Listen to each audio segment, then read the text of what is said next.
Hola a todas, vamos a empezar en un minuto. Bienvenidos, bienvenidas. Ya vamos a empezar con nuestra agenda. Les damos la bienvenida y estamos por comenzar. Simplemente les quiero dar algunas instrucciones antes de comenzar. Soy Charlotte de South South North, uno de los programas participantes y vamos a volver a la diapositiva anterior, por favor. Vamos a pedir que cambien su nombre en Zoom para colocar su nombre y su organización. Vamos a pedir que dejen en silencio su micrófono si no están hablando, si no están presentando, para evitar ruidos en Zoom. Y vamos a tener también el botón de Q&A para que envíen sus preguntas a lo largo de la sesión. Cualquier pregunta para los ponentes van a poder dejarlas aquí. Hoy tenemos interpretación en francés, español, portugués, bahasa y también inglés. Así que vamos a tener aquí los comentarios en el chat. Durante el Q&A después vamos a contestar sus preguntas. Así que, bien, tenemos interpretación en inglés, español, francés, portugués y bahasa. Así que, si desean, pueden seleccionar el botón correspondiente y vamos a pedir también que hablen el idioma del canal que han seleccionado. Si tuvieron algún problema técnico, nos pueden avisar, por favor, y nos pueden enviar un email. Muy bien, le voy a pasar la palabra a Paula Ellinger, que es directora de Climate Action, Acción Climática en Fundación Avina, para que comience. Muchas gracias. Paula. Muchas gracias, Charlotte. Buenos días a todos. Es un placer, un privilegio estar aquí en esta sesión el día de hoy. Ya somos 55 personas de todo el mundo conectados y tenemos a más de 100 personas de diferentes sectores y países que se registraron para estar aquí, así que un gusto. Quiero agradecerles y darles la bienvenida a nuestra sesión. Este webinar es parecido a otros talleres que ya hicimos antes, en años anteriores, pero con menos personas, porque estábamos hablando de información práctica de cómo participar en el COP, porque pensamos que es muy relevante para los participantes. En este momento, entonces, en este taller, nos unimos a Voices for Climate Action, Impulse South, Resilient Hub, y también quiero agradecerle, de hecho, a las 3 alianzas y a todo el equipo que ha estado organizando esta sesión el día de hoy. Quiero darle las gracias a South South North por la traducción, a los fundadores, a la gente del Research Center, el Ministerio de Holanda de Relaciones Públicas y a todos los que han dado su apoyo para esta iniciativa. El webinar del día de hoy hablará de algunos de los desafíos y oportunidades para participar de manera más efectiva en el COP. Al igual que otros espacios, muchas veces hay una exclusión de algunos players. Entonces entendemos que si no tenemos buena representación de diferentes voces para trabajar en la toma de decisiones en todo el mundo, eso es un problema para la acción climática. O sea que ojalá con este taller podamos contribuir, aunque sea de una manera pequeña, pero contribuir para estas cuestiones que a veces limitan nuestra participación en todo el mundo. Estas barreras tienen que ver con derecho a trabajar en algunos espacios, entender cuáles son los espacios donde diferentes participantes pueden hablar, pueden ser escuchados, y muchas veces es una cuestión técnica o de lengua.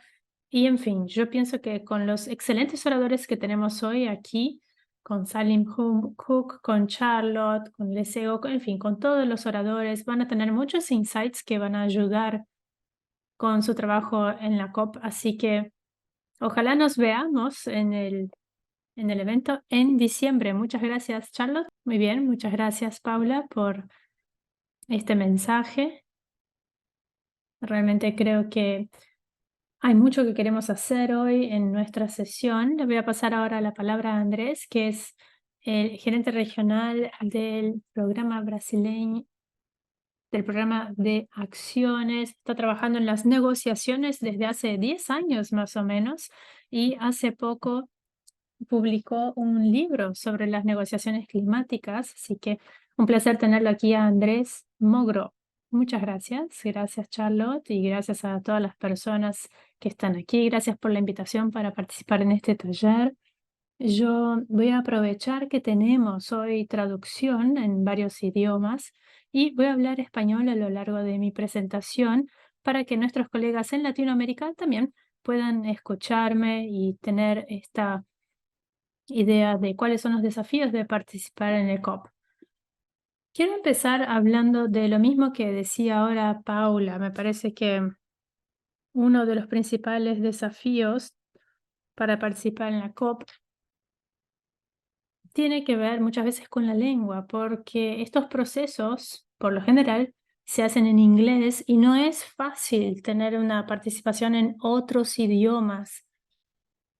Así que bueno, voy a hablar español. Muchas gracias por la oportunidad de participar en este taller.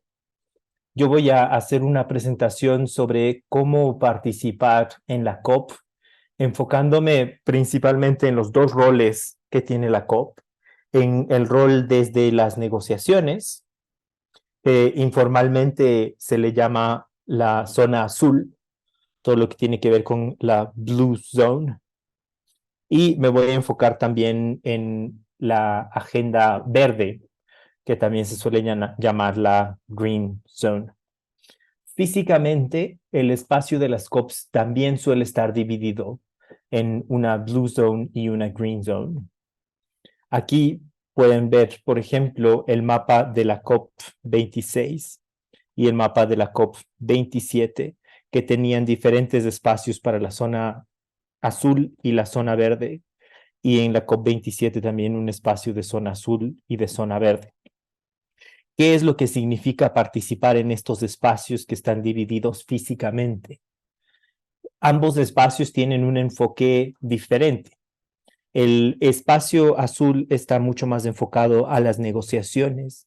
Entonces, el seguimiento que cualquier participante quiera hacer, si está más enfocado hacia el proceso de negociaciones, el resultado formal de la COP, las resoluciones y las decisiones de la COP, probablemente los participantes quieran estar más cercanos a la zona azul.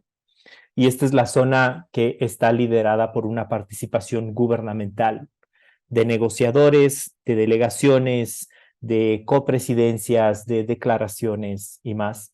Y es probablemente cuando la COP cierre, la zona de la que el resultado principal de la COP se va a derivar, que es el resultado que puede ser criticado o alabado, pero será el resultado principal de la COP.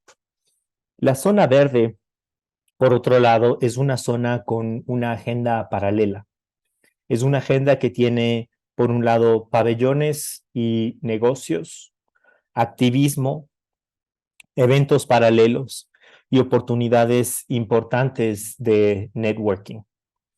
Quiero también resaltar esta composición que ustedes pueden ver en el mapa, por ejemplo, de la COP26.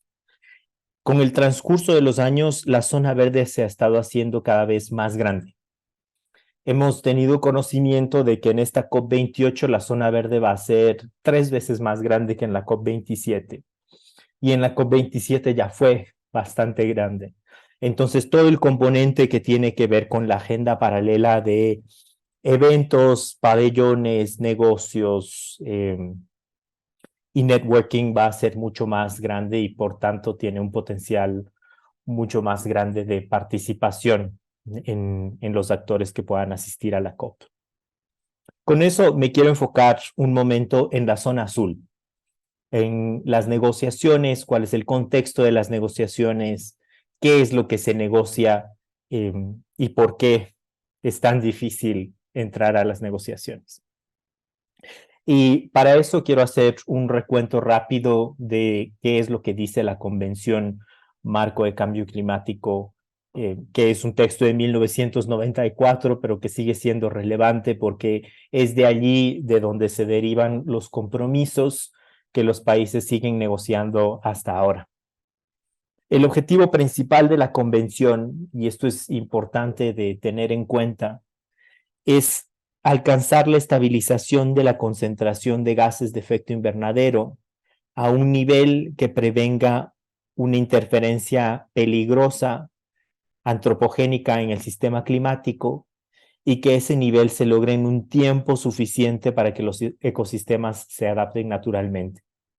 Yo he resaltado aquí tres componentes, que es el nivel al que se tiene que llegar, lo que sería una interferencia antropogénica peligrosa y el tiempo suficiente, porque en los acuerdos climáticos se van a ver cada vez más definiciones que no están claras y que se abren a la interpretación de quien las lea, porque la convención, a pesar de que tenía este objetivo muy claro, jamás definió cuál era ese nivel, qué significaba una interferencia antropogénica peligrosa o cuál era el tiempo en el que se tenía que lograr. Y por tanto las negociaciones tendían a enfocarse en estas cosas. La Convención y el Acuerdo de París también reconocen algunos principios que son importantes de guiar las negociaciones. Esos principios incluyen el principio de responsabilidades comunes, pero diferenciadas, o el principio de CBDR, que marca que los países desarrollados tienen que tomar el liderazgo en la lucha contra el cambio climático y sus efectos. Hay un principio también de consideración de las necesidades y circunstancias especiales de países en desarrollo, especialmente aquellos que son particularmente vulnerables a los efectos del cambio climático. Pero ahí también es importante resaltar que jamás se ha definido qué países son y no son particularmente vulnerables. Es evidente que los países isleños, por ejemplo, o los países los LDCs, los Least Developed Countries, los países menos adelantados, son países altamente vulnerables ante los efectos del cambio climático, pero más allá de eso no ha habido un reconocimiento claro de qué es lo que eso implica. La convención también establece una serie de compromisos y estos compromisos son básicamente las funciones que dependiendo de los países, los ministerios de ambiente o las entidades encargadas de cambio climático suelen cumplir como parte de sus funciones. Y eso incluye desarrollar inventarios de gases de efecto invernadero, programas de mitigación, colaborar en el desarrollo y transferencia de tecnología, en el fortalecimiento de sumideros de carbono, programas de adaptación, investigación científica, intercambio de información, educación y comunicaciones nacionales, que son los documentos a través de los que los países reportan todo lo que están implementando en cambio climático ante Naciones Unidas. Pero hay una diferencia importante entre estos compromisos que se encuentran en el artículo 4.1 de la Convención y los compromisos del 4.3, 4.5 y 4.7. Porque estos compromisos de aquí, de 4.1, son compromisos para todos los países, desarrollados y en desarrollo. Y la convención establece compromisos solo para países desarrollados también. Y esos compromisos para países desarrollados tienen que ver con la provisión de recursos nuevos y adicionales para que los países en desarrollo puedan cumplir todas las actividades que están planteadas en el artículo 4.1. Eso significa que la convención establece que todas las actividades que los países en desarrollo implementen tienen que ser financiadas por recursos nuevos y adicionales desde países desarrollados. Y el artículo 4.7 es más fuerte incluso en ese respecto y establece que la extensión con la que los países en desarrollo implementen sus compromisos bajo la convención depende de la implementación de países desarrollados de sus compromisos relacionados a recursos financieros. Entonces, hay una condicionalidad muy clara en la convención con respecto a quienes implementan compromisos y de qué dependen esos compromisos. Ahora quiero entrar brevemente a cuáles son, de una manera muy general, cuáles son los temas que se negocian en la convención. Un acuerdo internacional vinculante y universal sobre cambio climático necesita tres cosas. Necesita ambición, necesita que sea legalmente vinculante y necesita participación universal. En el transcurso de las discusiones climáticas, lamentablemente, no hemos logrado los tres en un solo acuerdo.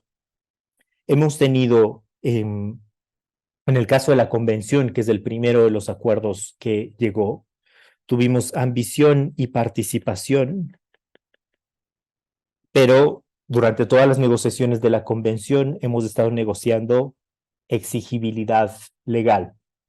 Y es por eso, por lo que a pesar de que sea muy claro quién financia y cómo se tienen que implementar las cosas de los compromisos de la convención, hemos tenido negociaciones muchos años para lograrlo.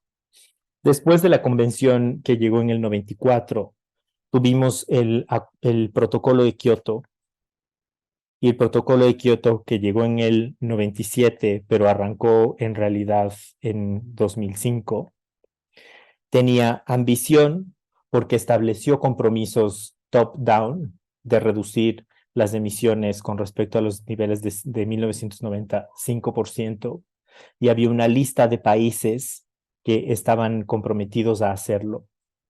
Y tenía exigencia legal, pero jamás tuvo participación universal, porque el objetivo del protocolo de Kioto era incluir a todos los países con mayores emisiones históricas, y Estados Unidos jamás se unió. Y en el segundo periodo de compromisos, en 2012, salieron del protocolo Australia, Nueva Zelanda, Rusia, Canadá, Japón,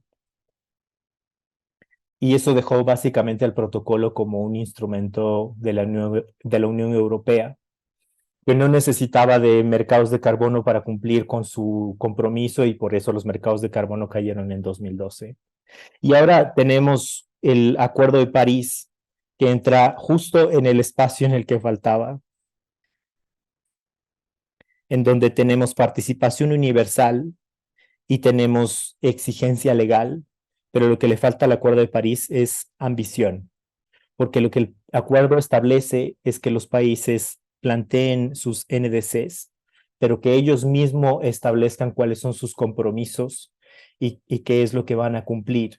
Y por tanto, depende de los países el nivel de ambición del Acuerdo de París. Y por eso van a ver que en las negociaciones sobre la convención, el tema principal tiene que ver con exigencia legal. En las negociaciones sobre el acuerdo, sobre el protocolo de Kioto, el tema siempre ha tenido que ver con participación. Y en las negociaciones sobre el acuerdo de París, las negociaciones están enfocadas en ambición. En términos generales, todas las negociaciones que ustedes van a ver en la COP tienen que ver con esos tres puntos principales. ¿Qué es lo que está pasando ahora en términos del esquema internacional de las negociaciones? El Acuerdo de París estableció que entre 9 a 12 meses antes del 2020 los países tenían que presentar su NDC y tienen que arrancar una implementación de NDC de 5 años, 2020 y 2025.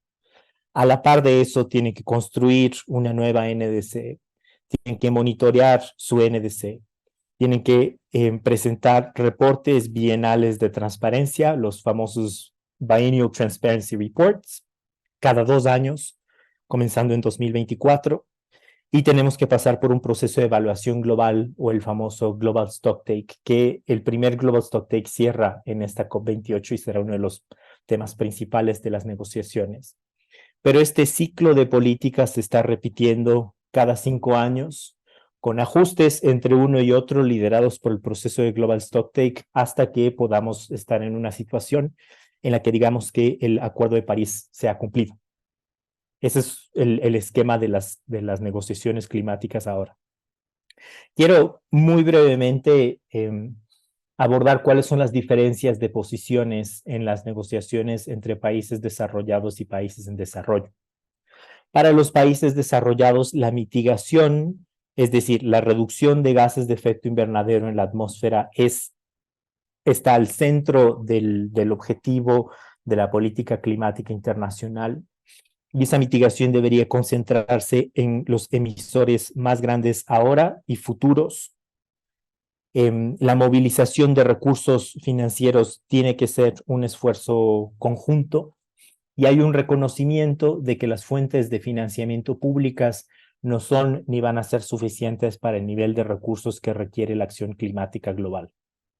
En el caso de países en desarrollo, es importante resaltar que para el sur global la adaptación al cambio climático es la prioridad, porque en el sur global las poblaciones son más vulnerables ante los efectos del cambio climático y los impactos que se están sintiendo no son impactos de los que los países en desarrollo han sido los principales causantes. Los países en desarrollo reconocen también que la mitigación tiene que estar habilitada por el financiamiento conforme lo establece la convención y que la provisión de recursos financieros es, si bien es cierto que los niveles de las fuentes públicas no son suficientes, los recursos financieros tienen un compromiso directo desde el sector público. Y es el sector público el que se tiene que medir, el que se tiene que establecer compromisos y el que tiene que cumplirlos, aunque hablemos de movilizar recursos de otros lugares. Pero eso no debería significar que no midamos ni tengamos metas para el sector público. Con eso, brevemente, metodológicamente, ¿cómo funcionan las negociaciones? Las negociaciones funcionan en dos esquemas. En un esquema grande que se conoce como las plenarias. Las plenarias son normalmente estos salones gigantes en donde hay asientos para todos los países y para observadores, y hay una presidencia que abre las sesiones de negociación. Pero las plenarias solo se dan al inicio y al cierre de la sesión de negociaciones. Y durante las negociaciones se arranca un formato de mesa redonda, un round table, que puede ser en grupos de contacto o en reuniones informales. Y esos grupos de contacto se ven más como una mesa redonda o una mesa estilo auditorio en donde se arrancan las negociaciones. Esas negociaciones están lideradas principalmente por actores gubernamentales, los famosos delegados de un party, pero también hay una participación importante de organizaciones no gubernamentales, como organizaciones ambientales, organizaciones de jóvenes, participación de pueblos y comunidades indígenas u otros observadores y medios. Los principales grupos de negociaciones que participan en este espacio se dividen por la visión que yo comentaba hace un momento entre países en desarrollo y países desarrollados, que aproximadamente constituyen 45 países y 145 países, con una participación de cerca del 70% de la población global desde el sur global y 30% desde el norte global.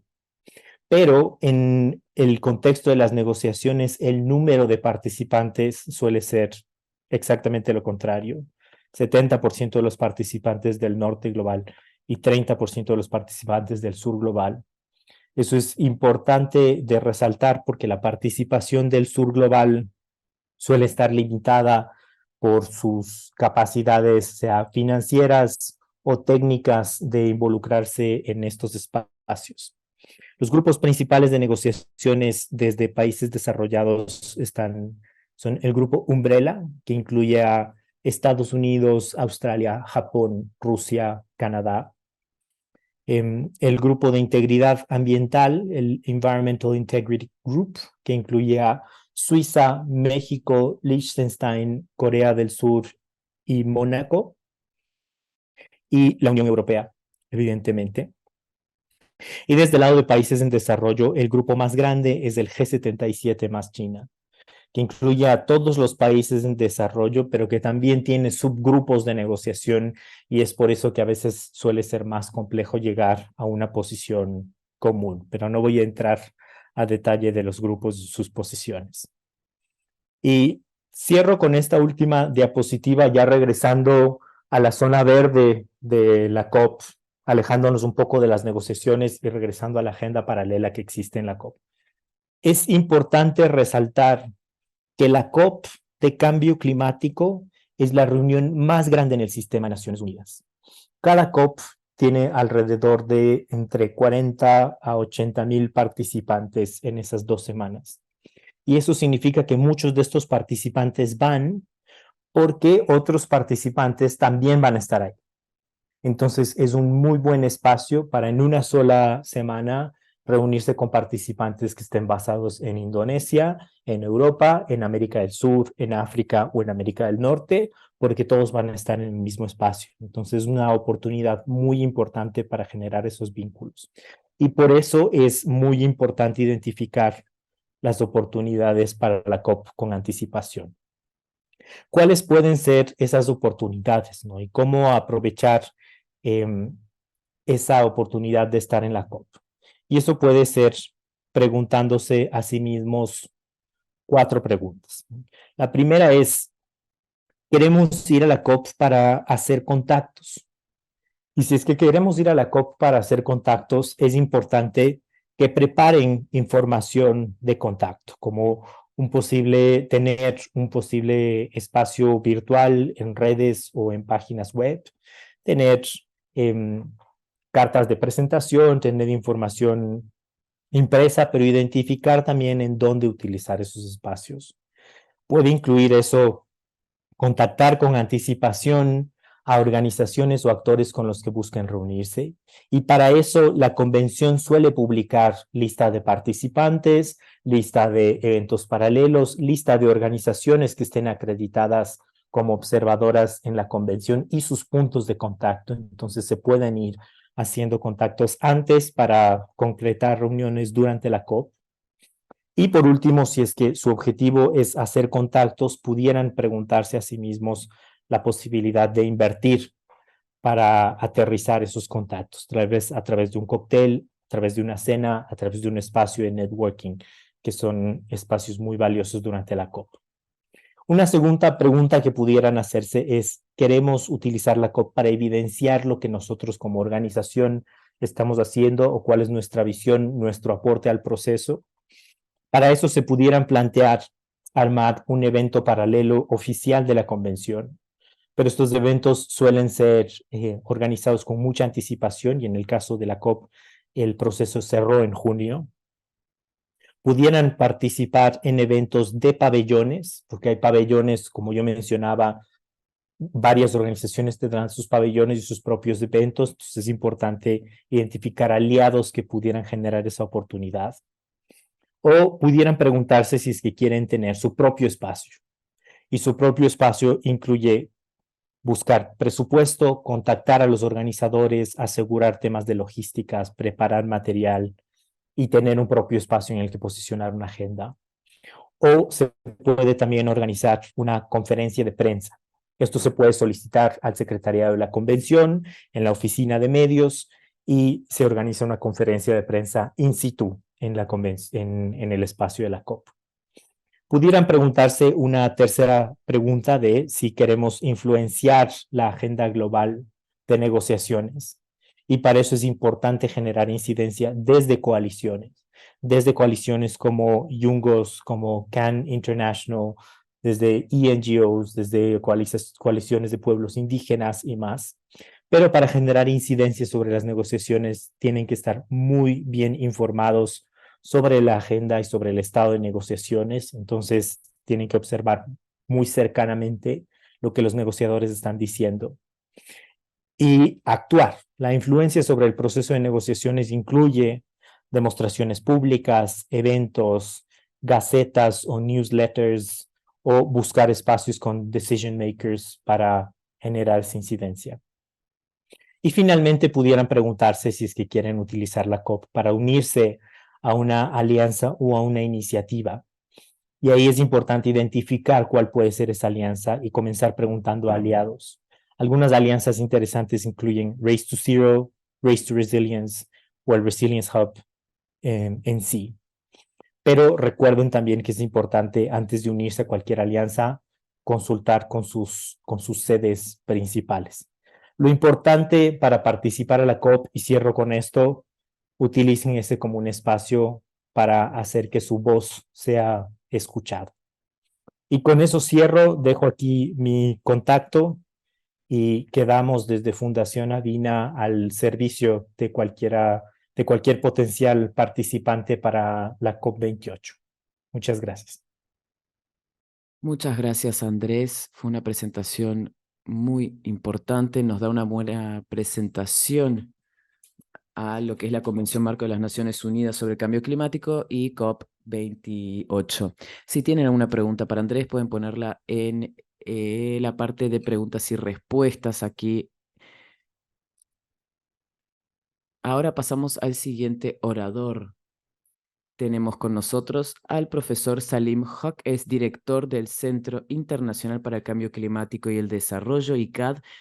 ICAD también, junto con la Fundación Avina y otros, es uno de los que están a cargo del Resilience Hub y tienen un pabellón en la zona azul. Nos encantaría entonces invitar al profesor Salimul Haq que hable sobre algunas oportunidades para la sociedad civil en COP.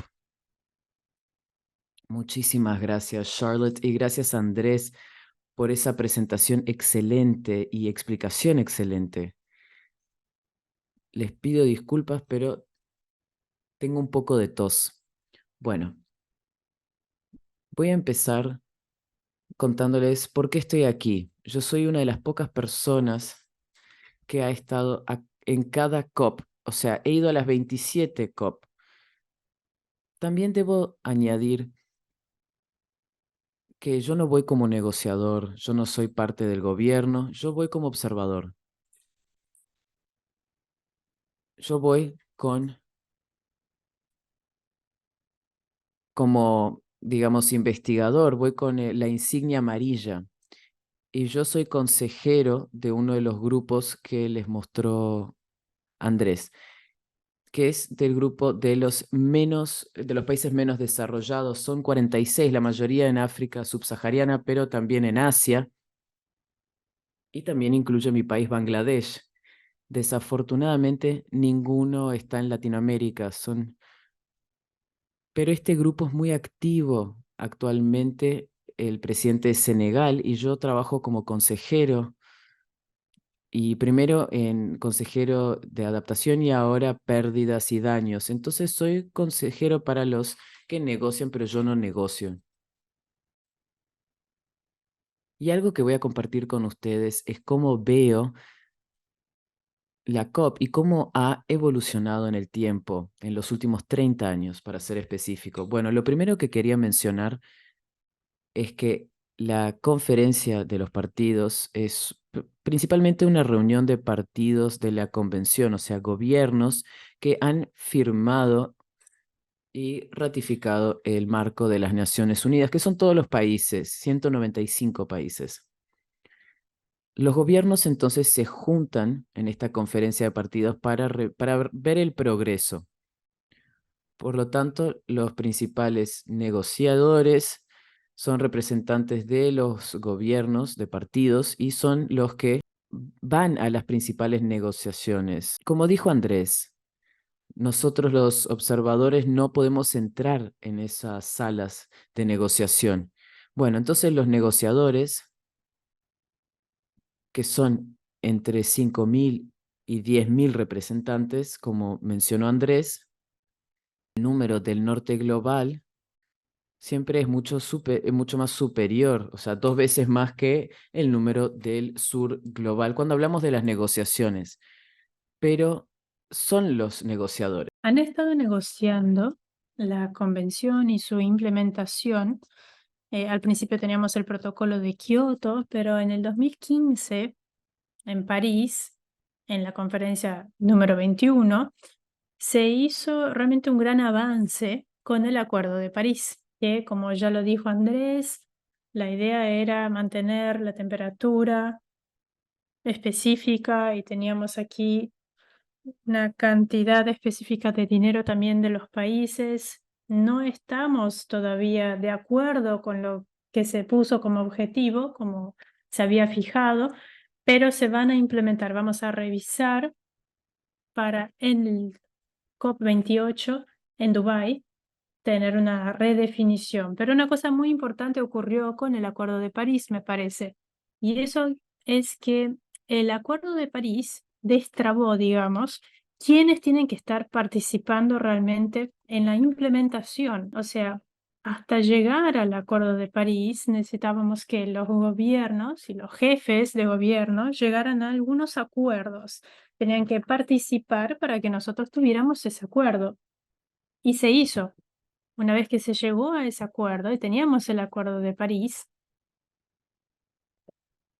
ya teníamos el camino para lidiar con la mitigación, con la adaptación, con la corrección, con la financiación y muchas cuestiones más.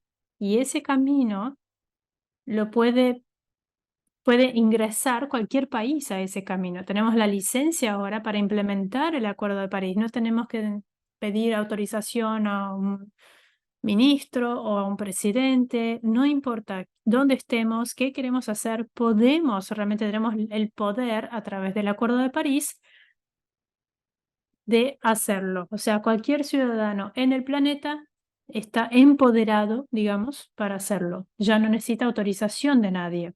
Y una de las cosas que ocurrió a partir de la COP21 es que la COP, como decía Andrés, recibe miles, cientos de miles a veces de personas, pero pocos negociadores. La mayoría no son negociadores. Entonces, ¿qué está pasando? ¿Por qué están yendo estas personas? ¿Qué están haciendo? Yo pienso que, de hecho, son los participantes más importantes de la COP. La COP, en realidad, serían dos tipos de COP.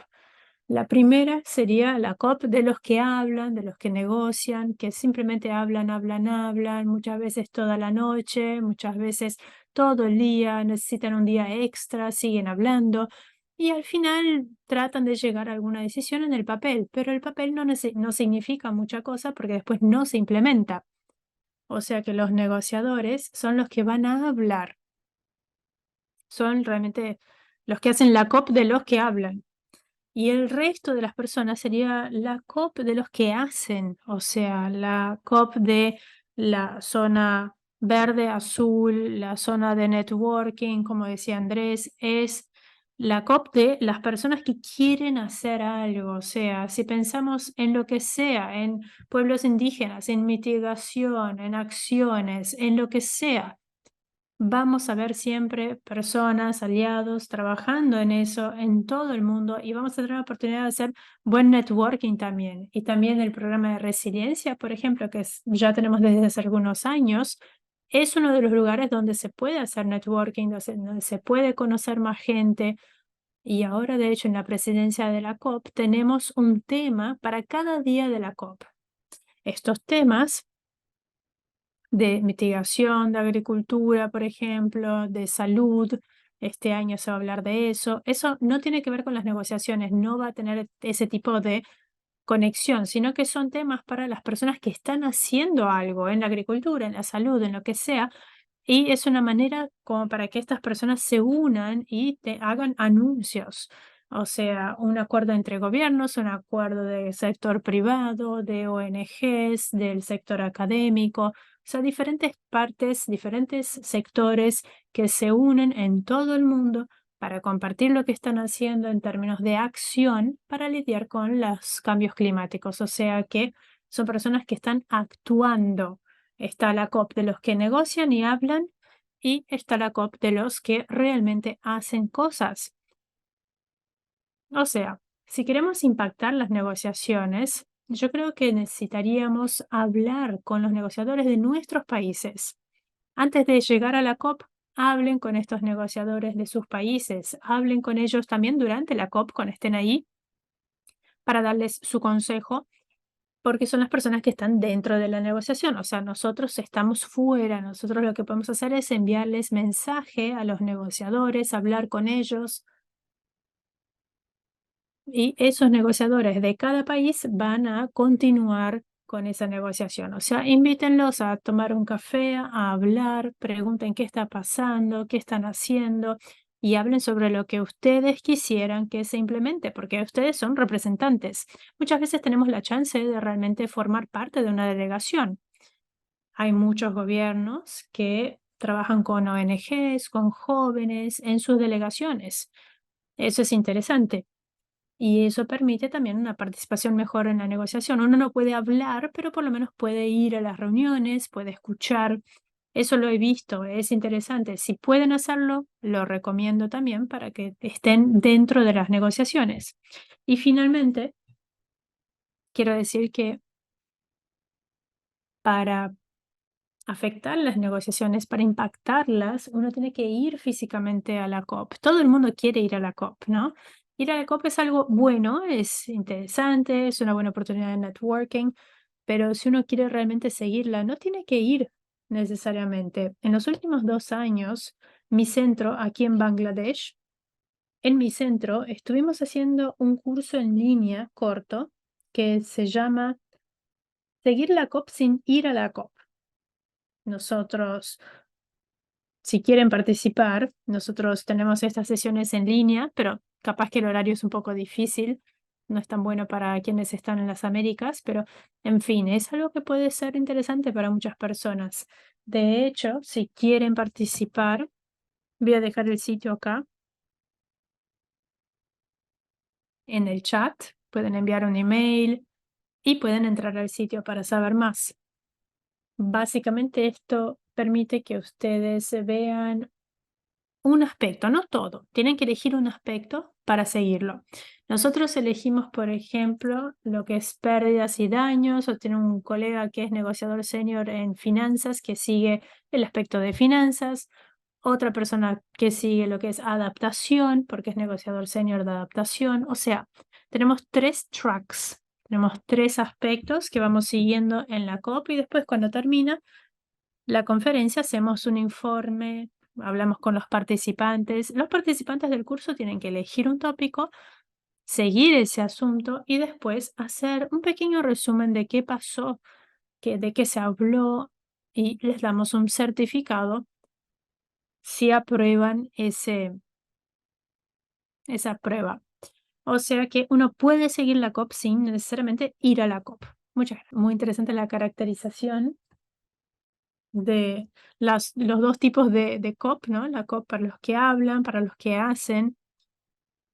Creo que es interesante la idea de que uno no tiene que estar en la COP para poder crear algún tipo de impacto. Realmente es una buena oportunidad para hacer algún impacto incluso antes de la COP. Muchas gracias a nuestros oradores. Ahora tenemos tiempo para preguntas, si tenemos preguntas. Y también los queremos invitar a dejar sus preguntas en el chat si prefieren, o en el botón de preguntas, o si quieren levantar la mano, tenemos interpretación y pueden hablar su idioma. Les recuerdo que si desean escuchar la interpretación, tienen que seleccionar el canal en el botón de interpretación. Creo que teníamos una pregunta de Fátima que nos decía que estaba en Níger y el problema que tienen ahí es que con el golpe de estado que tuvieron, están buscando soporte en este momento para LDCDs. No sé si alguien tiene algún contexto o les puede ayudar con eso. Yo puedo contestar, no sé si puedo ayudar demasiado, pero un comentario rápido. Los países menos desarrollados, o sea, los países son los países más pobres en el mundo y no es simplemente una cuestión de que sean pobres, sino que muchas veces están en lugares que son muy vulnerables a los impactos del cambio climático y lamentablemente están recibiendo ese impacto todo el tiempo. Ahora que estamos hablando de esto, ellos están sufriendo con eso y por eso, para que estos países puedan tener conocimiento y capacidad suficientes para negociar, es realmente muy difícil llegar a ese nivel. Uno de los problemas es especialmente para los países donde el inglés no es el idioma oficial. A veces hablan francés o español o portugués u otro idioma. Hay un gran número de países menos desarrollados que hablan francés, como Burkina Faso, Mali, Senegal, etc. O sea que para ellos es más difícil aún porque en las negociaciones hay interpretación en la plenaria, o sea, en la sala plenaria, pero cuando van a los pequeños grupos no hay interpretación y si uno no entiende inglés, se pierde. O sea que mi consejo para los negociadores en estos lugares menos desarrollados es el siguiente. Yo he estado en muchos entrenamientos en estos lugares y el tema es, uno tiene que enviar siempre un representante que hable y entienda inglés. Por ahí no entiende lo que es el cambio climático 100%, pero tiene que entender inglés, ¿no? Porque uno puede entrenarlo para que sepa de qué se trata el cambio climático, pero si no hablan inglés no van a poder participar, van a estar perdidos en las negociaciones. Así que ese es un punto importante. Otro tema es tener la capacidad de entender las negociaciones, ir a las negociaciones, seguirlas.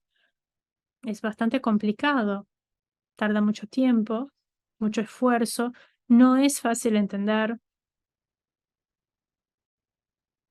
Las negociaciones a veces confunden mucho y si uno no es experto en el idioma o en cómo hablar,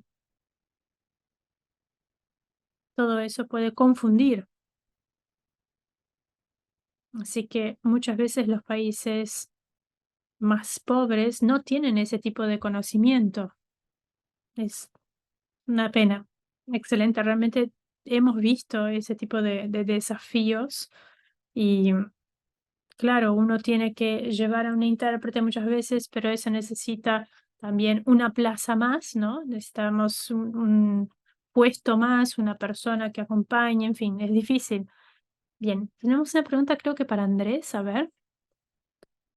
Si podría hablarnos más sobre los compromisos de los países y cómo los compromisos que los países tienen que cumplir y cómo la sociedad civil puede generar presión. Gracias por la pregunta. Bien, tenemos muchos compromisos del Acuerdo de París, ¿no? Como les decía al principio, eso establece que los países tienen que desarrollar, presentar, implementar e informar sobre los NDCs, o sea que estos compromisos serían para cada país. Cada país va a decir entonces lo que sería, pueden ir a NDC Registry, y pueden ver también pueden ir a ver cuáles son las contribuciones determinadas por cada país en ese sentido. Entonces, yo estaba hablando sobre ambición en el Acuerdo de París y el tema es que los países no van a implementar su compromiso necesariamente si eso no es relevante. O sea, tiene que ser relevante de acuerdo con las circunstancias de cada país, con las emisiones de cada país, con las necesidades de cada país y las necesidades internacionales. Esa sería una de las conclusiones que hemos visto este año. O sea, es importante pensar en los compromisos, pero también es importante pensar en el contexto y en el nivel de responsabilidad actual e histórica que los países tienen con relación a esto. Con relación a los NDCs, las contribuciones determinadas para cada país, muchas veces uno está enfocado en mitigación. Los países tienen que implementar una acción adicional, no solamente mitigación. Si vemos el artículo 2 del Acuerdo de París, se establece los objetivos del acuerdo y uno tiene una meta para adaptación, una meta para implementación, una para finanzas. O sea, es importante que los 3 puntos sean igualmente implementados. En el artículo 3 del Acuerdo de París dice que los NDCs deberían hablar de mitigación, adaptación, finanzas, tecnología y construcción de habilidades. Pero lamentablemente la mayoría de los NDCs de países desarrollados por lo general solamente piensan en mitigación. O sea, es una brecha que tenemos con relación a cómo cumplir esos requisitos de finanzas, tecnología y construcción de habilidades. Gracias. Muchas gracias, Andrés. Tenemos otra pregunta también de Paz que sería para los dos en realidad.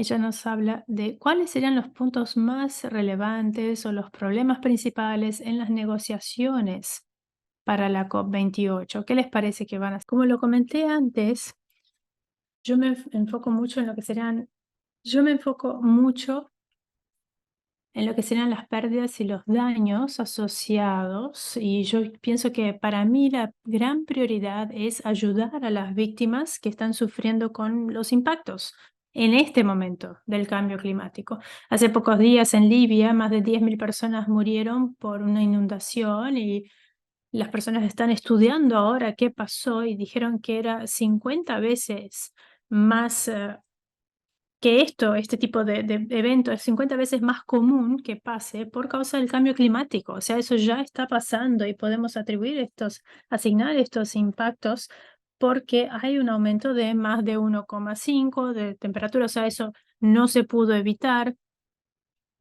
O sea, en las negociaciones, este problema durante mucho tiempo fue sensible, porque nosotros, los países desarrollados, van aumentando la temperatura y las decisiones solamente se pueden tomar por consenso. O sea, los que están contaminando no quieren hablar de pérdidas y daños y nosotros no podemos forzarlos a hacer eso. Y no quisieron hablar de eso durante muchos años, hasta el año pasado. En la COP27 logramos hacerlo, o sea, no voy a hablar de los detalles, pero logramos hacerlo. Logramos hablar con esos países desarrollados y que llegaran a algún acuerdo que antes no querían firmar. Y esa fue la decisión en la COP27, o sea, colocar un fondo para pérdidas y daños. Ellos no lo querían hacer y nosotros los forzamos a hacerlo. O sea, eso fue un gran logro, me parece, de nuestra parte.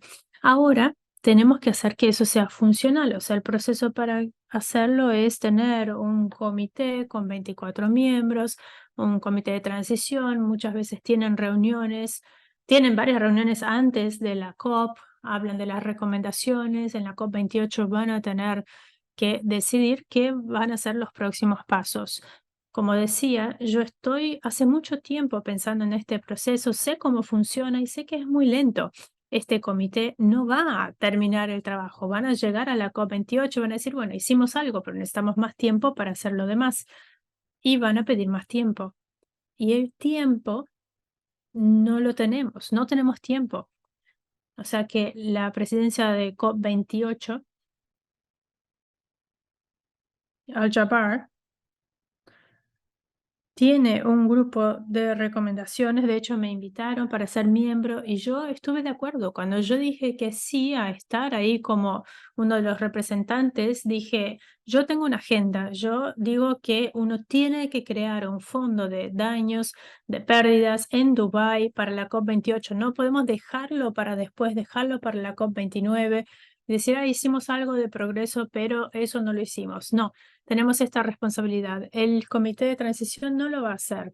La presidencia de la COP ahora tiene que establecer ese fondo y hacer que los políticos de los demás países lo implementen para tener ese fondo de pérdidas, de daños, para que sea algo funcional ahora en la COP28. Eso es algo que la UNFCCC nunca hizo. Cuando se hizo el fondo hace muchos años para el clima, tardó 5 años en establecerse. Fueron 5 años antes de que estuviera funcional. Y si los dejamos trabajando así en ese ritmo, van a tardar también 5 años para este fondo y no tenemos ese tiempo. Entonces, como les dije, yo soy una persona de una agenda, no me importa lo que pasa del otro lado, me importa lo que pasa en pérdidas y daños porque la gente se está muriendo ahora y necesita nuestra ayuda y no les estamos dando ayuda. Y si alguien quiere saber más sobre eso, por favor, júntense al curso, inscríbanse para el curso y yo les mostraré cómo seguir esas negociaciones y qué está pasando ahí. Muchas gracias, Salim. Creo que muchas personas van a querer hacer ese curso después de este webinar. Andrés, la misma pregunta, entonces, ¿qué piensas desde tu punto de vista que serán los temas de prioridad? Muchísimas gracias, gracias por la pregunta. Yo estoy totalmente de acuerdo con lo que dijo Salim sobre el fondo de pérdidas y daños. Yo también fui parte del GCF cuando estaba empezando y creo que sí, tardó mucho para entrar en operación. Y una vez que sí entró en operación, en los últimos años se ha convertido en algo más complicado año tras año. Antes era más fácil de tener acceso al GCF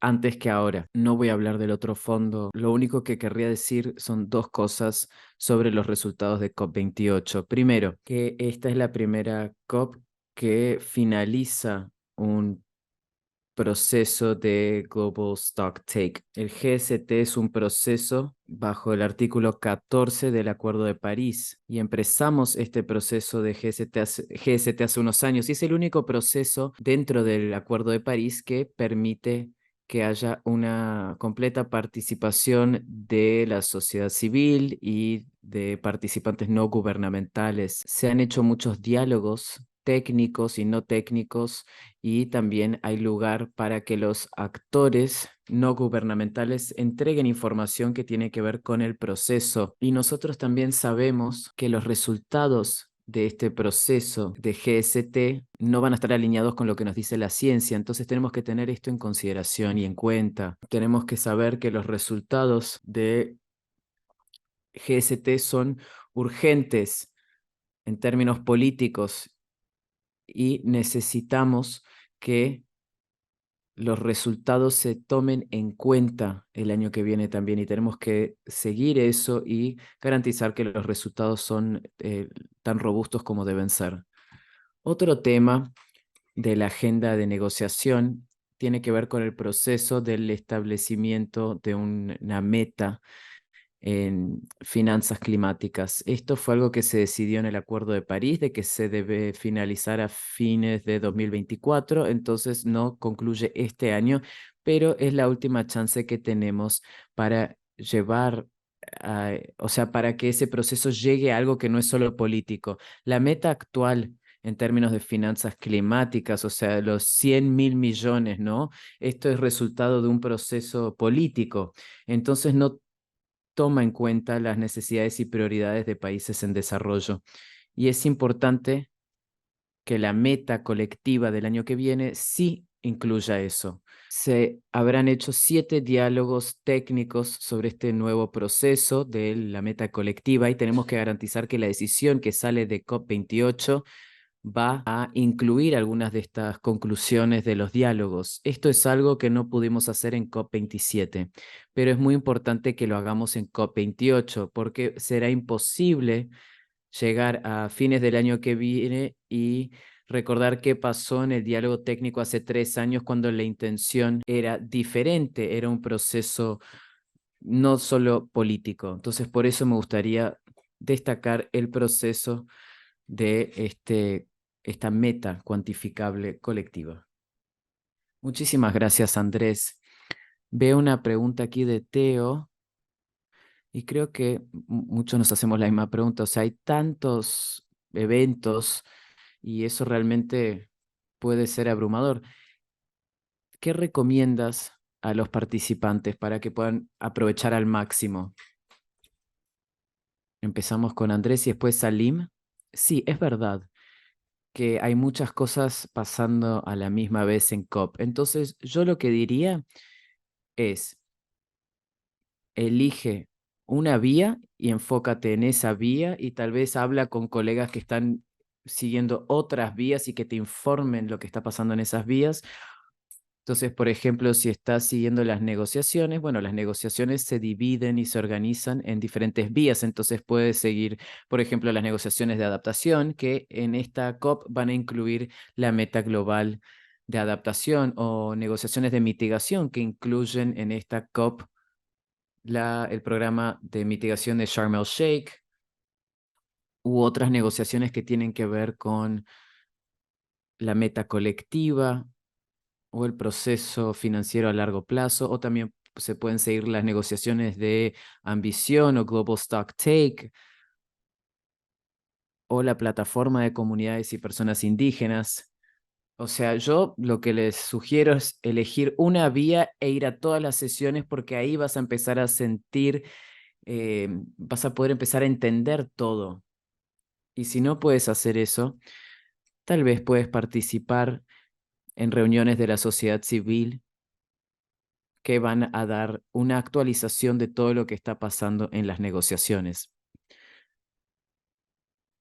También es importante hablar con la delegación de tu país, como dijo Salim. A veces es más difícil encontrar un espacio para hablar con tu delegación o con tu gobierno en tu país que fuera del país en un evento como la COP, porque hay un compromiso político de los representantes que van a COP, que es hablar con la sociedad civil de su propio país, que también están en la COP. Entonces es un buen lugar para encontrar gente y hablar con esa gente y preguntarles cuáles son sus prioridades, qué esperan de la COP,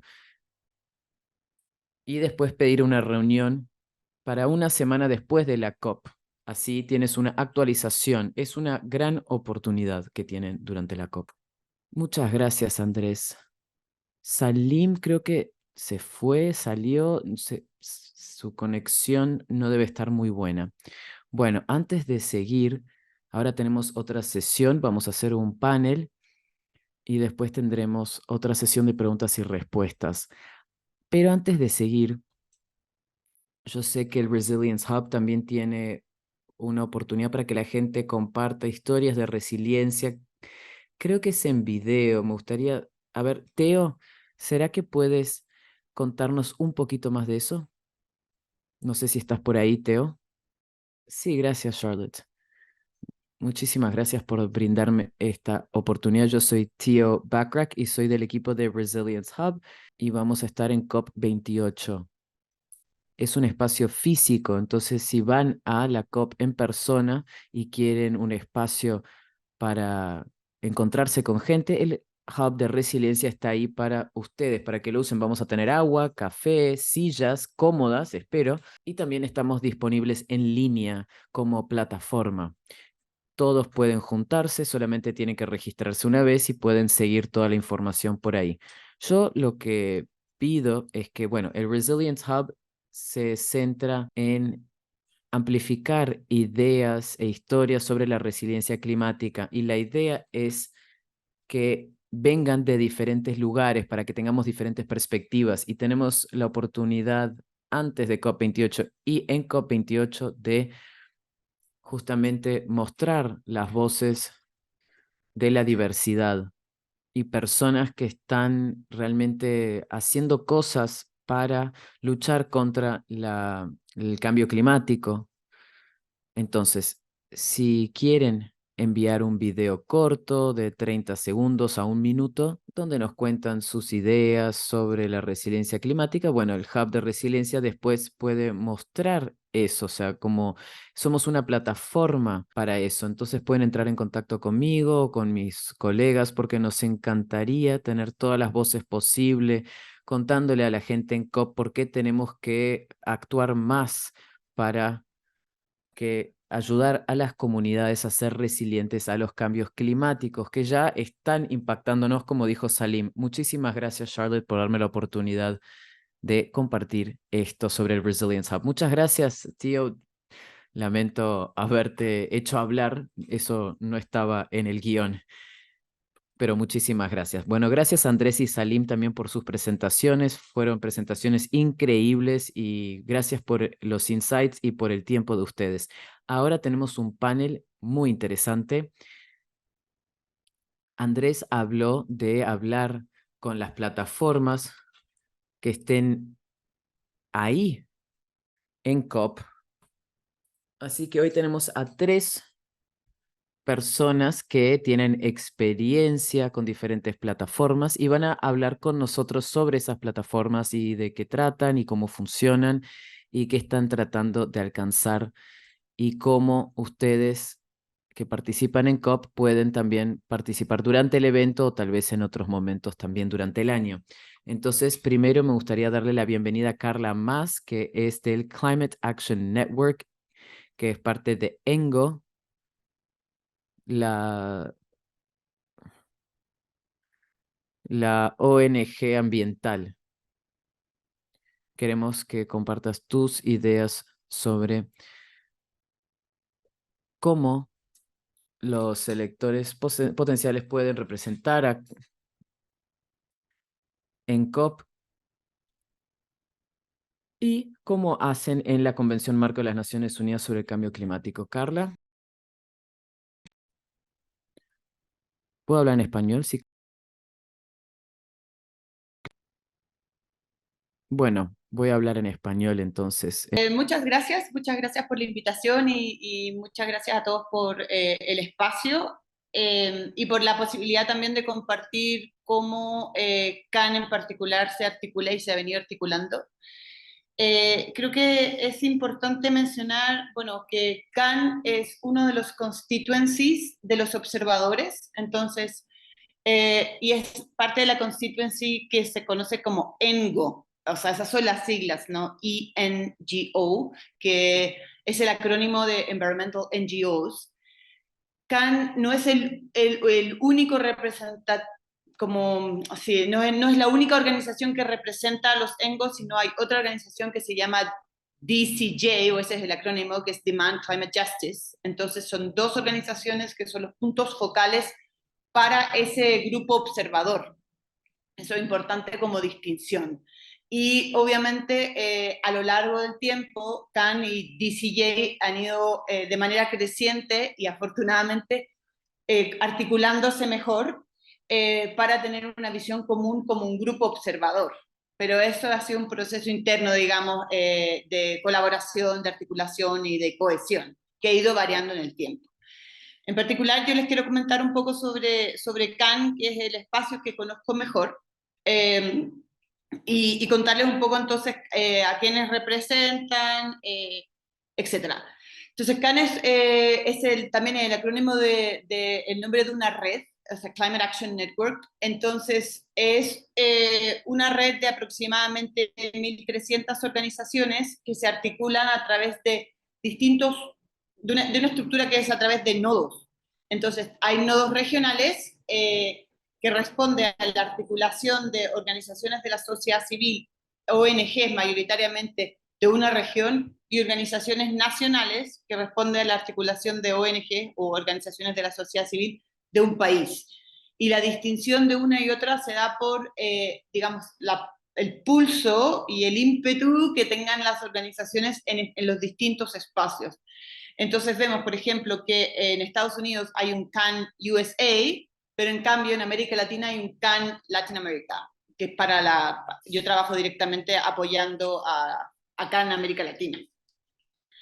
Y dentro de CAN entonces está esa constelación de una variedad de organizaciones en términos de origen, o sea, de país, pero también a nivel de alcance. Entonces están organizaciones que le dicen como big logos, como que trabajan en orden global, como pueden ser WF, Oxfam y otros. También hay organizaciones que trabajan a nivel regional, entendido como América Latina, África, Europa, etcétera.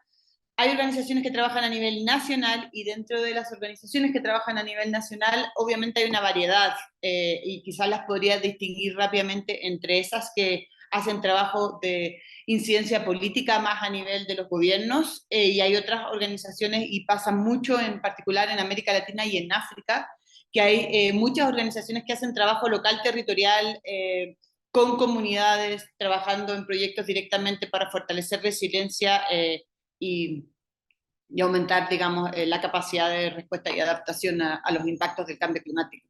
Entonces, es una diversidad de organizaciones que tiene la particularidad de generar un puente de comunicación a nivel de los distintos nodos que permite ir entendiendo mejor cuáles son las políticas que se tienen que promover en estos espacios internacionales y por lo tanto a nivel nacional y poder otorgar espacios de vocería a distintos grupos, no solamente a aquellos que trabajan a nivel multilateral, sino que también a aquellos que trabajan haciendo trabajo nacional territorial en particular.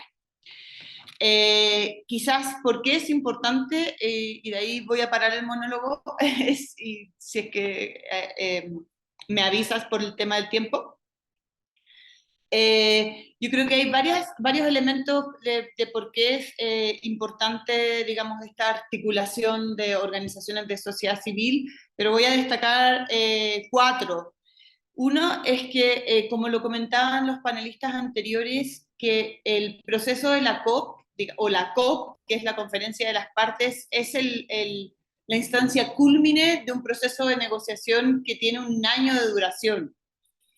Y para llegar a la COP y avanzar en las distintas negociaciones y obtener resultados positivos y efectivos, o sea, que puedan ser operacionalizables a nivel de los países, la sociedad civil tiene un rol muy importante de generar espacio político para los tomadores de decisión en los países y en los distintos foros internacionales.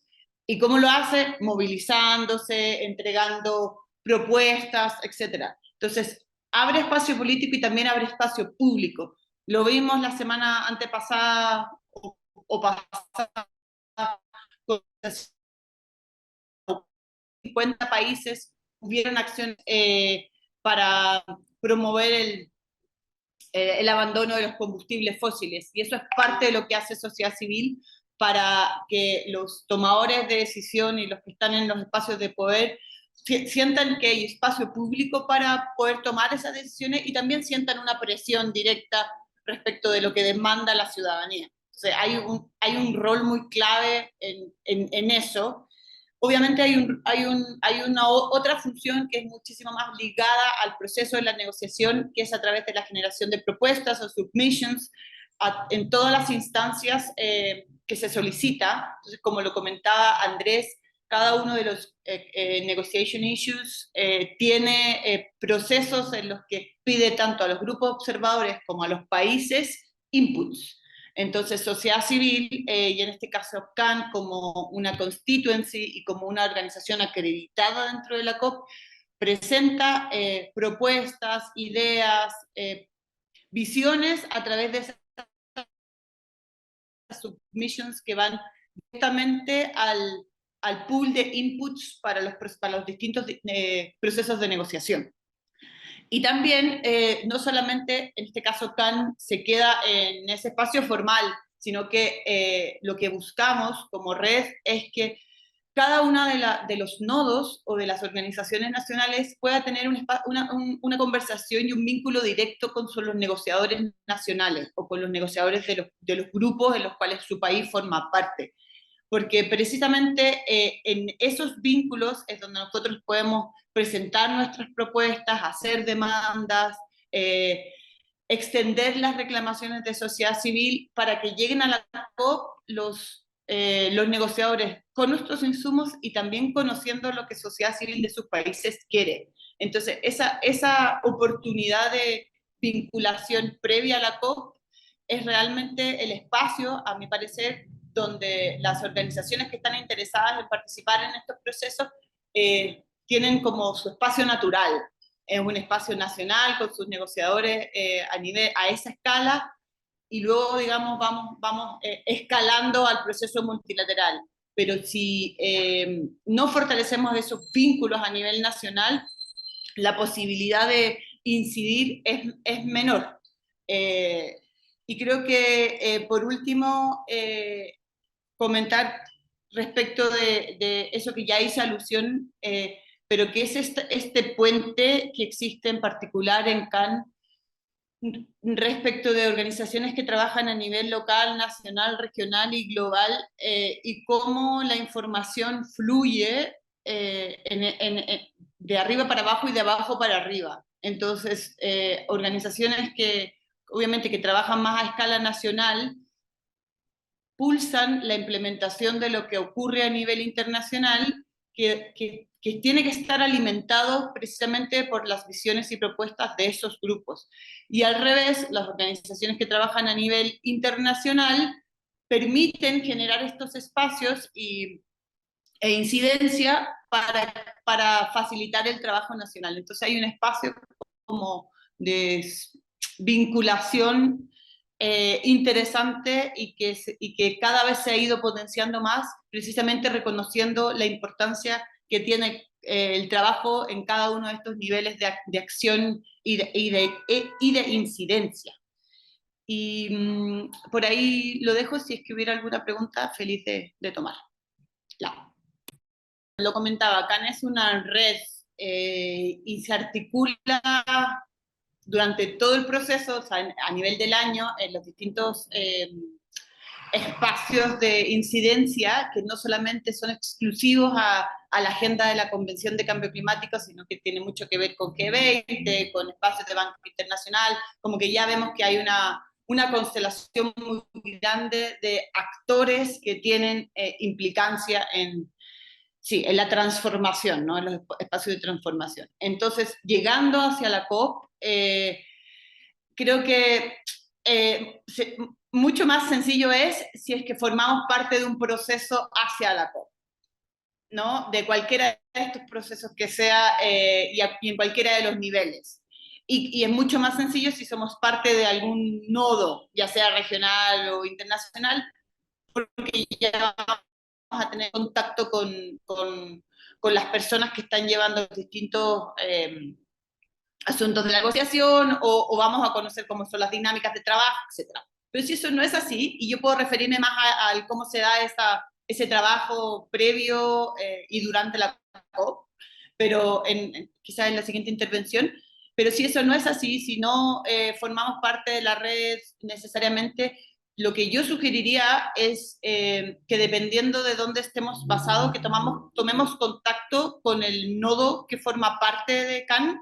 Entonces, si en el caso de América Latina, con CAN Latinoamérica, para conocer cómo CAN Latinoamérica se está articulando y poder participar en algunos espacios que son, digamos, más abiertos de la red, como es la reunión que se hace de manera diaria, históricamente a las 3 de la tarde, para poder actualizar en un nivel macro, digamos, no entrando necesariamente en la profundidad, cómo van los distintos avances en la negociación y cuáles son las movilizaciones que se van a dar los siguientes días. Entonces ahí se abordan esas conversaciones, esa reunión se llama CAN Daily, y que es interesante participar para, bueno, conocer a los actores y también para poder ir entendiendo y siguiendo la negociación ya lo digo, ¿no? Como a un nivel más macro. También CAN se articula por grupos de trabajo, que son básicamente los grupos de trabajo que han ido haciendo una acción durante el año y que también se reúnen de manera diaria todos los días en la COP para poder intercambiar sobre la agenda de trabajo y planificar intervenciones, acciones, etc. Entonces, si hay alguna persona que está interesada en seguir algún tema de negociación, también la sugerencia es que se acerque a esos grupos de trabajo para formar parte de esas reuniones. Y creo que eso permite no solamente conocer y estar más al dedillo, digamos, de la negociación, sino que también ir generando esa necesidad de red, de networking para un trabajo más sostenido. Yo pensaría que esas son las dos formas como más concretas y sencillas de vincularse con CAN en la COP propiamente tal. Y ahí, bueno, está la página web donde pueden encontrar los working groups. Entonces, ahí pueden llenar un formulario y toman directo contacto con las personas que están coordinando esos grupos de trabajo. Esas personas pertenecen a distintas organizaciones y tienen un rol de share y co-share de cada uno de los grupos de trabajo dentro de CAN.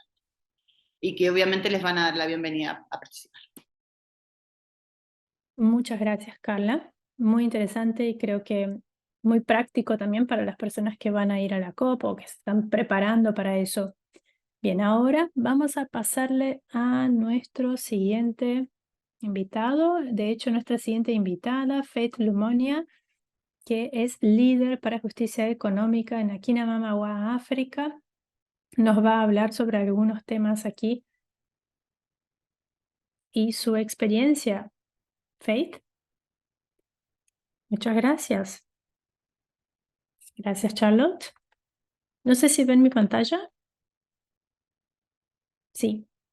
Bueno, voy a desconectar mi video para que mi internet no se corte. Es interesante hablar después de Carla porque justamente quiero hablar un poco del tema del electorado, de un tema que es bastante parecido, me parece, a cómo se organiza CAN, cómo nos organizamos también nosotras. Algo que tenemos con CAN es que en la conferencia de Bonn, de 58, tuvimos ya algunas actualizaciones sobre lo que sería la COP28 y discutimos una serie de temas estas últimas semanas y ha sido muy beneficioso. Nosotros tenemos la agenda para las mujeres, para la participación de mujeres. Eso es algo que habla de sindicatos, habla de grupos, habla de pueblos indígenas. Son 9 temas principales muy interesantes y tenemos aquí la agenda de las mujeres, de la participación del electorado femenino en todo este proceso. Se fundó en el 2009, desde ese entonces hubo muchas evoluciones, claro. Una de las cosas que quiero destacar es que para el 2011 había 32 organizaciones miembros de este grupo. Para el 2015 ya 47 miembros, o sea que fue creciendo. Y esto mejora la participación de una serie de grupos diferentes, con mujeres, con representantes que trabajan con esa agenda en todo el mundo. Esta agenda está pasando por un proceso de regionalización. Nosotros hicimos el lanzamiento de esta agenda en África también, en agosto. Lo hicimos para toda la región y la idea es hacer la implementación de esta agenda en Latinoamérica también. En términos de objetivos, esto es lo que tenemos. Un punto que hace esta agenda específicamente es pensar en la voz de las mujeres, una buena representación de las mujeres, enfocándose en las experiencias, en las voces, en las necesidades y en las capacidades de las mujeres en todo el mundo. Y más específicamente pensando en las regiones que sufren más el impacto de la crisis del cambio climático. Y todo eso dentro del proceso de la Convención de las Naciones Unidas sobre el Cambio Climático. En muchos momentos estuvimos desarrollando diferentes temas dentro de la agenda con distintas organizaciones. Cada organización muestra su perspectiva, su posición sobre los problemas, pero esto tenemos que integrarlo dentro del programa, dentro de la agenda, así que tratamos de llegar a una posición única que se va a enviar después como objetivo principal. Algo que hace nuestra agenda es facilitar la participación de las mujeres a partir de un caucus, o sea, a partir de un comité de género y un comité de mujeres durante las negociaciones. O sea, en la reunión diaria también se hace la reunión del comité a diario para poder actualizarse sobre las negociaciones, para entender cómo uno se está enfocando, digamos, en finanzas, cómo se están enfocando en la adaptación o en agricultura o en mitigación, en fin, la idea es siempre recibir actualizaciones en ese nivel. También creo que es algo muy importante mencionar que nuestra posición es de unirnos a otros comités, a otros grupos electorales, a otros electorados, especialmente para identificar cuáles son los puntos comunes para todos. Creo que es importante que podamos construir juntos a partir de esa posición.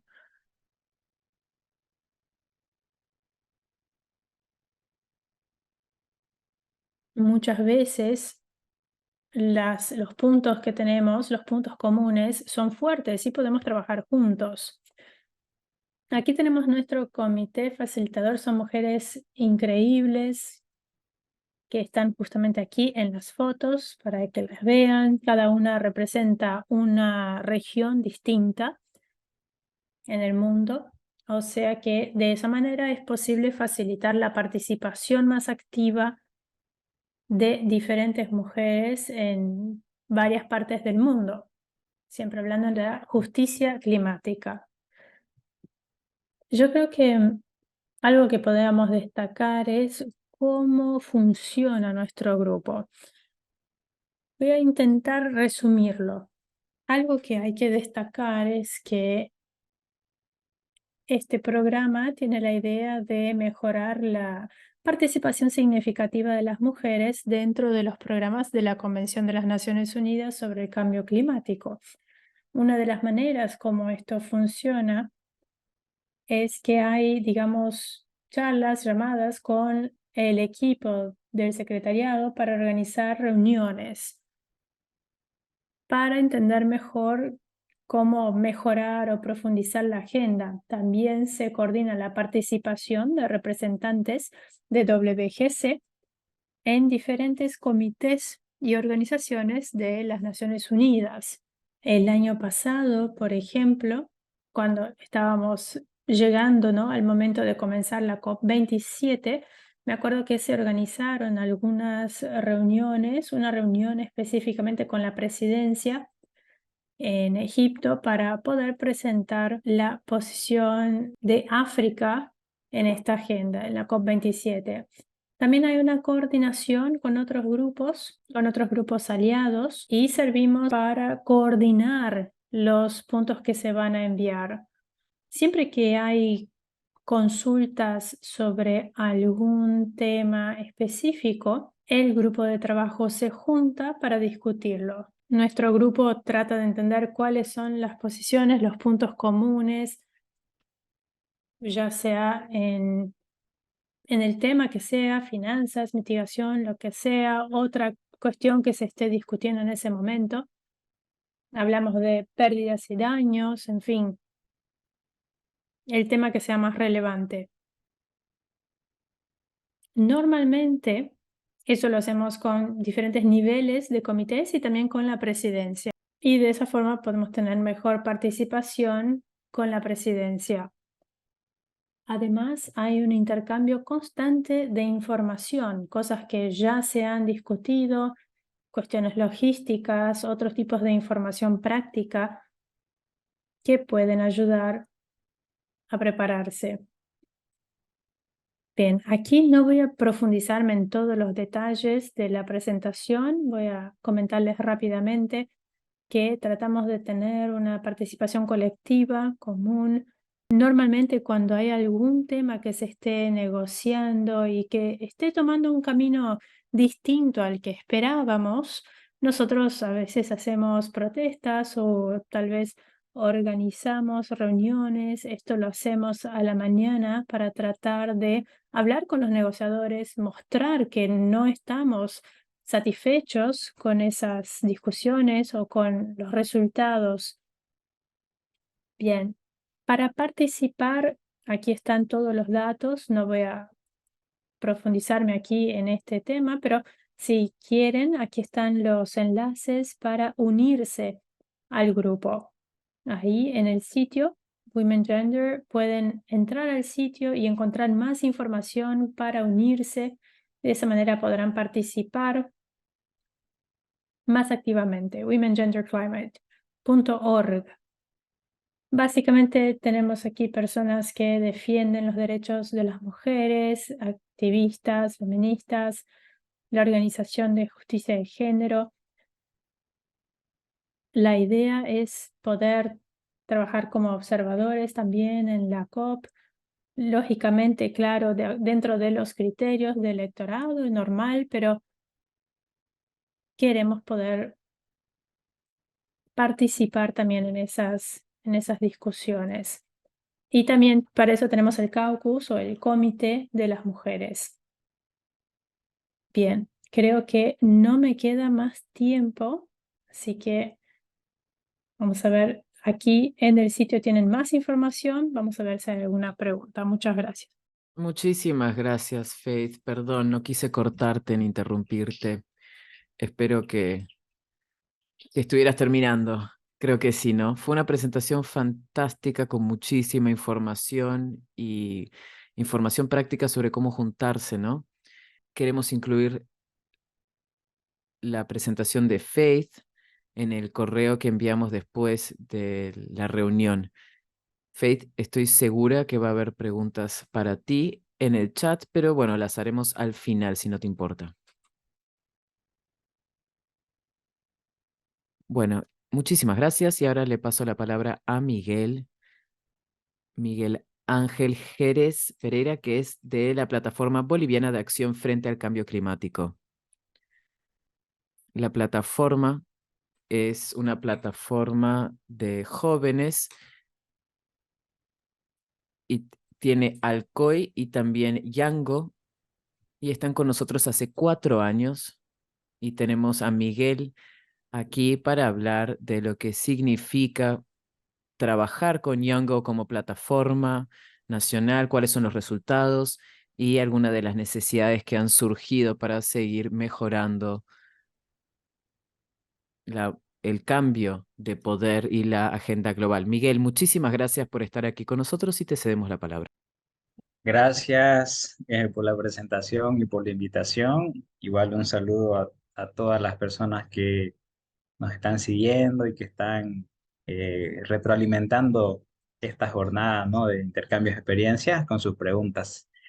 Como mencionaba Charlotte, hoy día les voy a hablar un poquito sobre el activismo climático que hacemos desde la plataforma boliviana de acción frente al cambio climático, en alianza con Yango y con otras instituciones o constituciones de la sociedad civil, pero también de las Naciones Unidas. Antes de iniciar, yo les quisiera preguntar, ¿no?, ¿por qué creen que es importante actuar ahora? Ya mis antecesores han estado compartiendo información sobre el estado actual de las negociaciones, pero también han estado dando ejemplos de algunos eventos que han estado pasando en otros países. Y esta pregunta se responde, yo creo que con esta imagen, ¿no? Ahora estamos en una situación donde el planeta está ardiendo en llamas, por lo menos aquí en América Latina, que estamos entrando en la época seca, nos encontramos así. Y otro elemento que les quería mostrar eh, para que podamos responder esta pregunta y decir por qué es importante actuar, es el reloj climático que creo que no se le da la suficiente cobertura. Este reloj climático se lanzó en alianza con muchas instituciones a nivel internacional y refleja el tiempo que nos queda para llegar al punto sin retorno, para superar los 2 grados centígrados, para superar nuestro presupuesto de carbono. Y este reloj marca tan solo 5 años para que lleguemos a este punto sin retorno. Por eso creo que antes de iniciar cualquier exposición sobre nuestra participación como jóvenes, creo que es necesario recordar que estamos en una situación de urgencia, en una situación de crisis climática, ¿no? Ahora, nosotros como plataforma tenemos varias alternativas para participar formalmente en estos espacios de decisión. Una de estas alternativas es la que ofrece Yango. Yango, que es la circunscripción, la Constitución de las Naciones Unidas para el Cambio Climático de la sociedad civil, ¿no? Como pueden ver en la imagen, dentro de Naciones Unidas, la sociedad civil se representa a través del grupo de mujeres, de pueblos indígenas, de negocios, de agricultores, pero también de jóvenes. Y en esta esfera roja es donde nosotros estamos haciendo incidencia. Yango está compuesta en la parte de arriba por sus puntos focales, por abajo por los grupos de, los grupos de coordinación, por abajo los grupos de trabajo y, y lo que envuelve a la esfera, se podría decir que son las instituciones y los individuos que pueden adscribirse a Django. Aquí podemos ver un ejemplo de cuáles son los temas en la esfera de grupos de trabajo que toca Django, ¿no? Y, y aquí podemos ver que en la constitución de la esfera de jóvenes en organizaciones y como individuos dentro de Django, la mayoría de los participantes es de Asia, de África, de Europa, y tenemos muy poca participación de Latinoamérica, bueno, de América en general, de Norteamérica, de Sudamérica y de Centroamérica. Entonces, esto nos debería llamar a la reflexión porque los espacios oficiales que están poniendo a disposición Naciones Unidas no están siendo aprovechados por las instituciones o por los individuos que podrían estar en estos espacios. Nosotros como PEVAC, como Plataforma Boliviana de Acción frente al Cambio Climático, somos parte de estas 1.000 o más de 1.000 organizaciones que están adscritas a Django. Uno de los espacios que Django está impulsando en los espacios eh, para los jóvenes es ACOI, las reuniones de la juventud que se hacen antes o de forma paralela a la COP. Este año va a ser igual, ¿no? En Dubái. Y otro de los espacios importantes en el que voy a hacer énfasis y lo voy a desarrollar enseguida son las LECO y las conferencias locales de la juventud. El año pasado, en la COI 17 en Egipto, como plataforma, tuvimos la participación de uno de nuestros miembros, Mijail, que también es representante de la nación Guaraya aquí en Bolivia, de una nación indígena. Aparte de las COI que se hacen paralelas a las COPs, también tenemos las ERECOI, que son las reuniones de cambio climático a nivel regional para Latinoamérica. El año pasado tuvimos una buena participación en la ERECOI que se hizo en Costa Rica, donde participaron jóvenes de toda Latinoamérica, donde se pudo construir una agenda que llamaba a la acción, pero a través de las propuestas. Aquí participaron más de 300 jóvenes de forma presencial. Teníamos participantes de más de 18 países. En esta oportunidad, 8 representantes bolivianos nos pudieron representar, algunos de ellos de pueblos indígenas, y entre otros de los eventos que acredita Django como espacios oficiales para la juventud, tenemos las LECOI, que son reuniones o conferencias de cambio climático que se dan a nivel local, a nivel de cada país. En Bolivia estamos ya por la cuarta versión de la LECOI, de la Local Conference of Youth.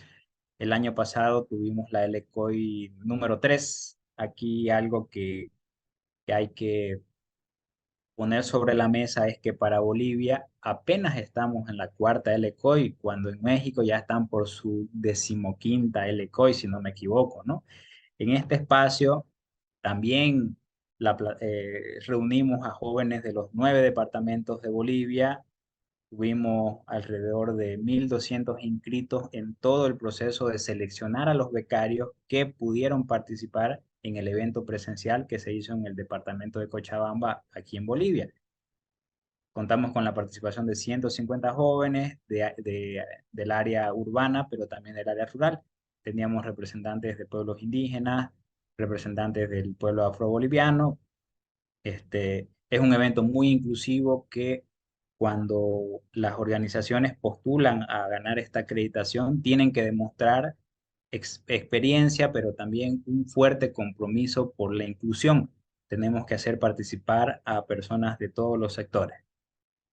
Este año, la Plataforma Boliviana de Acción frente al Cambio Climático volvió a ganar la acreditación o el aval para realizar la cuarta LCOI de Bolivia. este año vamos a tener el evento presencial en La Paz. Como el año pasado mostramos buenos resultados, Django nos retó a que este año podamos aumentar la ambición, haciendo que el evento esté dirigido a 180 jóvenes, aumentar el número de jóvenes, llegar de forma más efectiva al área rural, que participen más personas representantes de pueblos indígenas y afrobolivianos, y que igual toquemos temas temas de interés local como también de interés internacional. Para hacer esta LCOI nosotros tropezamos muchos, con muchos retos porque un evento tan grande que está hecho de jóvenes para jóvenes necesita mucho financiamiento. Y nosotros como organización de la sociedad civil de jóvenes, tropezamos por no tener financiamiento específico para estas actividades. Es por eso que nos aliamos con muchas instituciones, por ejemplo, Avina, BBF, la plataforma boliviana frente al cambio climático, que es otra plataforma que trabaja temas de activismo igual que nosotros, Comuna, entre otras instituciones que nos han estado apoyando técnica y financieramente para lograr hacer esta reunión de jóvenes, ¿no? Y aquí una pregunta que gira en torno a todos estos eventos que les he mostrado es cómo los jóvenes podemos participar en la COP. Eh, Porque sabemos que las COP son caras, son eventos no tan inclusivos con el idioma, con las distintas realidades que viven otros países. Entonces, la pregunta que nos hacemos es, ¿cómo podríamos llegar a la COP de este año? Entonces, nosotros desde nuestra experiencia, ya habiendo participado en algunas COPs y en algunos eventos como la LCOI, que son apéndices de la COP para jóvenes, les podríamos decir que hay dos opciones que todos las conocen, ya las han mencionado. Una es ser negociador climático con tu país y otra es ir como observador. La primera opción, ir como negociador climático, en el caso de Bolivia, es un poco más compleja por cuestiones un poco más políticas partidarias. Entonces, lo que a nosotros nos ha estado funcionando más es ir como observadores de la sociedad civil.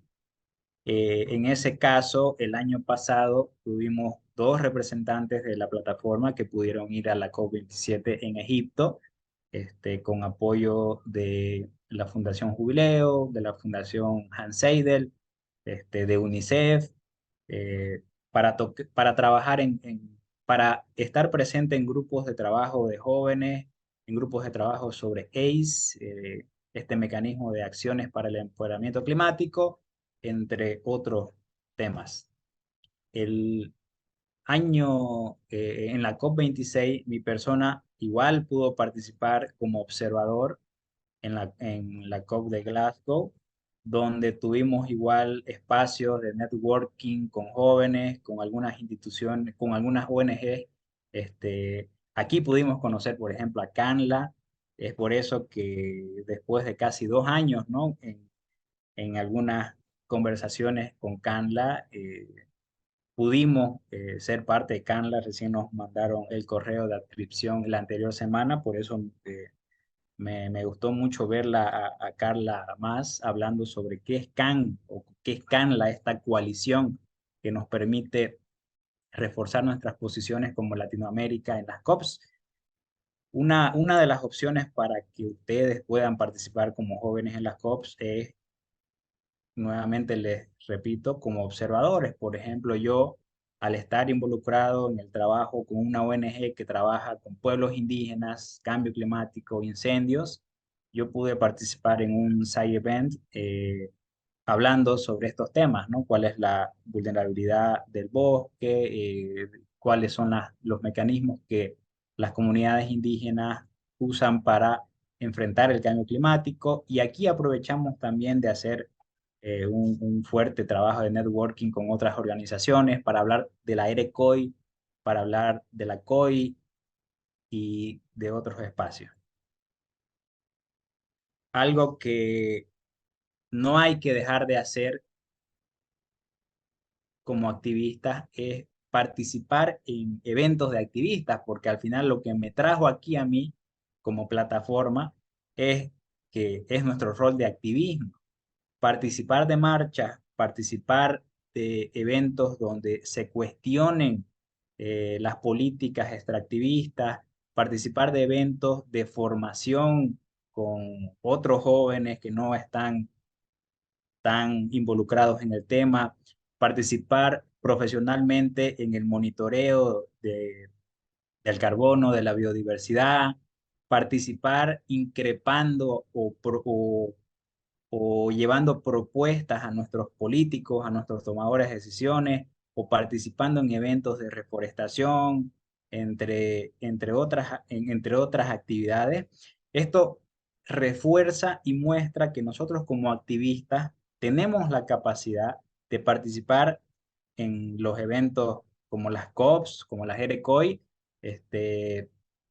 con haciendo una buena representación de los jóvenes, porque atrás de nuestra participación en las COPs o en estos eventos internacionales hay todo un trabajo de activismo laboral, estudiantil o de puro compromiso que hacemos en nuestros países, ¿no? Así que yo quiero partir animándolos a todos a que ir a las COPs parte de haciendo activismo desde nuestras localidades.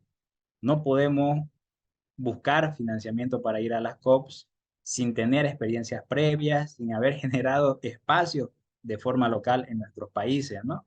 O participando en congresos o participando en talleres a nivel local.